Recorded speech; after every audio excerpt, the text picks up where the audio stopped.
Orang itu dari punya sepeda terus punya motor, dia mulai muncul kesombongan. Dari punya motor menjadi punya mobil, tambah lagi kesombongan. Jadi dia terancam sebenarnya oleh kelemahan jiwa. Jadi setiap akses yang naik, akses yang berkembang itu resikonya karena dia harus diwadahi oleh jiwa manusia yang lemah. Maka eksesnya adalah kesombongan itu, keangkuhan.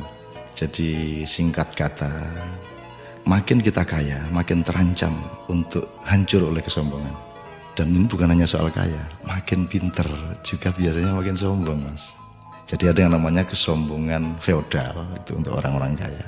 Ada kesombongan kuasa, itu orang tuh makin berkuasa, makin sombong, makin tidak tahu bagaimana berdiri sejajar dengan orang lain.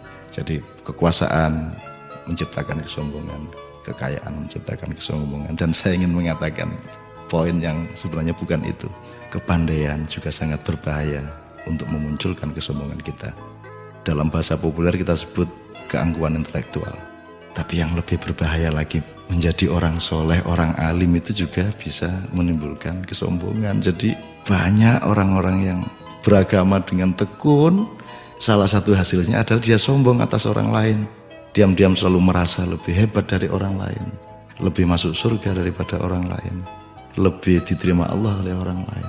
Jadi teman-teman sekalian, sesungguhnya ajaran yang paling dahsyat keindahannya adalah ajaran mengenai tawadhu, ajaran mengenai kerendahan hati.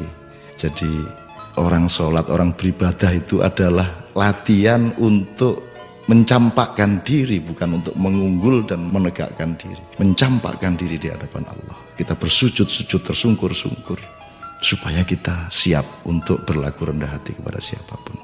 Karena sekarang ini betul-betul bukan hanya orang kaya, bukan hanya orang kuasa, bukan hanya orang pintar, tapi orang alim juga sombong.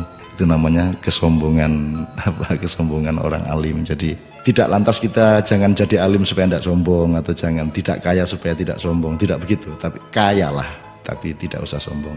Kuasalah, tapi rendah hati.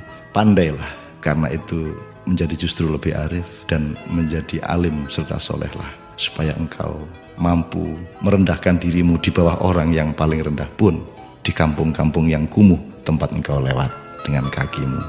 Terima kasih.